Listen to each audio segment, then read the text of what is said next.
My name is Faith and I am a Survivor Faithful, and today I'm going to be sharing my thoughts on season 48 episode 1. Going over these episodes is going to be more of talking through my thoughts as things happen versus recapping what happened throughout the episode.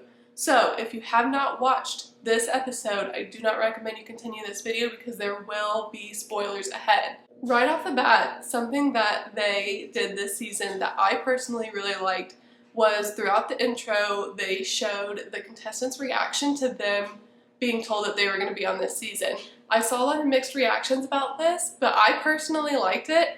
I thought it just added a really nice personal touch. It was a fun element. I think it also showed how passionate everyone was to be on this season and what an honor it was. So I thought that was really fun. Another thing that I really enjoyed is as people were getting onto the beach for the first time, and Jeff's kind of right off the bat, he always has conversations with everybody. And I loved how there were so many references to previous seasons of Survivor. It seemed like everyone had brought up a season that had influenced them to be on the show. Jeff will always ask, what made you want to come out? What made you want to get off your couch and be on this season? And I was so touched when Mitch brought up his speech impediment and referred to, I believe it was Christy from Survivor Amazon, who was personally one of my favorite past contestants. Hearing Mitch talk about how Christy was an inspiration for him to come out was really touching, and I thought that was really emotional, and I love that he decided to come out. I can't remember who specifically brought up these seasons, but there was a reference to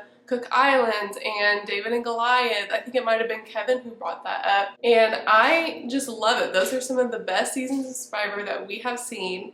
I am a die-hard fan of Cook Islands, and so I think it just shows that there truly are fans on this season, and I just think that's awesome. Let me say something that I don't like. And I don't know if this was something that was brought in with the new era. I can't even really remember when they decided to implement this. I do not like the matching tribe color clothes.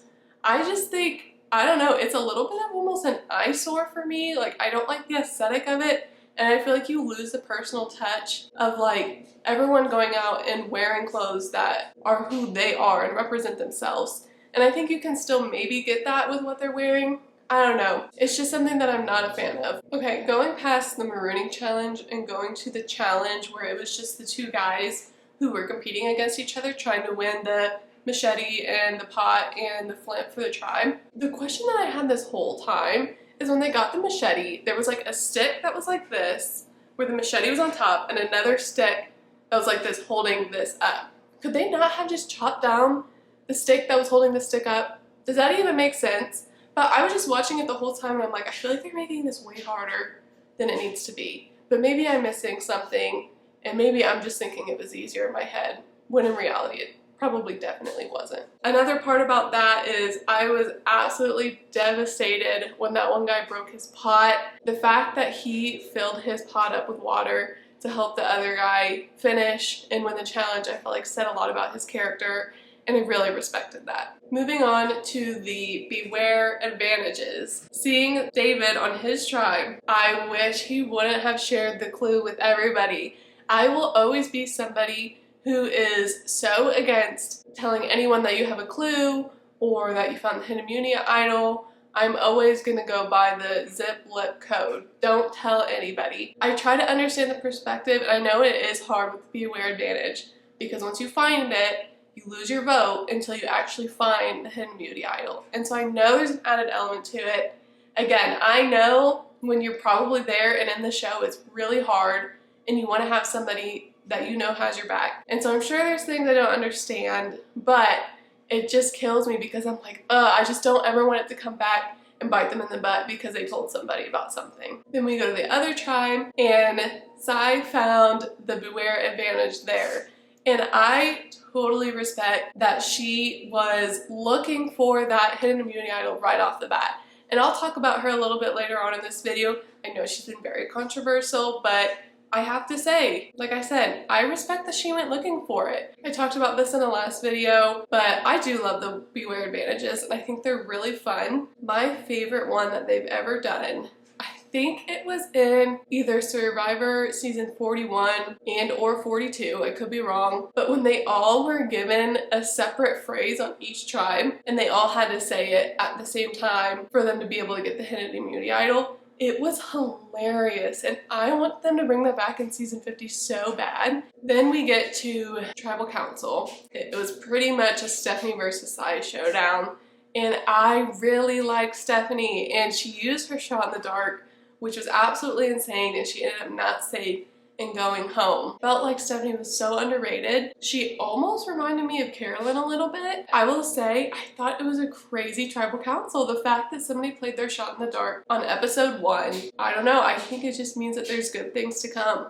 All in all, if there's one thing that I really got out of this first episode that I'm going to end on is that I love this cast. I, again, know that a lot of people might disagree. I've seen a lot of people say like, oh, it's just the same old new era type people. I don't know. I disagree. I really love this cast. I think we can all agree the best moment of this episode, something that was so touching, is the moment between Eva and Joe, where Eva pulls Joe aside, decides that she wants to trust him, and shares that she has autism. And Joe's response of, what can I do when you're in those moments? Or what can I do to help you through this? It made me so emotional. And hearing Joe say, like, I have daughters at home, and I'm just imagining, like, how I would want somebody to respond to them if they shared that. And I really respected that, and I thought it was the most touching moment ever. I thought it was so real and it was so human. Another alliance, the California Girls Alliance. I love it. I think it's hilarious. I don't know if it's gonna last, I'm gonna be honest, but I am curious to see how that plays out. And last, as I said before, do I like Sai as a player? My answer, as of right now, is yes, I do. I understand that I don't even want to say headstrong. I don't think that's the right word for it. But I know that people feel like she's playing the game too hard. People feel like that in the show. People feel like that who's watching the show. But I feel like you always need a player like that. You always need somebody in the show who's like, I'm here and I'm ready to play. Somebody who's watching. We don't know how long she was truly looking for it. So if her tribe has noticed she's been gone for hours, I could see where that's a bad play. And I could see where they would be frustrated. And I understand what they're saying in the show. You can't just go out looking for an idol, like you need to build relationships. I do agree. And I think that's why Russell never won Survivor, is because yeah, he found every idol and he found them quick and he did a great job, but he could never nail down the relationship aspect. But it's episode 1. Like, we need to see how this is gonna play out. Sai has clearly tried to make an alliance, and she did it right off the bat, so we know she has people. I like her so far. I don't like how she came for Stephanie, and I don't like the comment she made of like, can we stop talking about the stars? Yes, I did think that was disrespectful, but like I said, I can respect a player who's here to play. Overall, I really loved this episode. I'm just excited to have Survivor back. There's never really been an episode that I didn't like, if I'm being honest, so if you're someone who's very critical, this might not be for you, because I just love Survivor. So stay tuned. I will be continuing to watch every episode and give my thoughts, as well as updating everyone on content for Survivor Season 50, because as we all know, we got to vote on some of those key elements on Wednesday night. So I'll be making a video about that. So make sure you like and subscribe and stay tuned.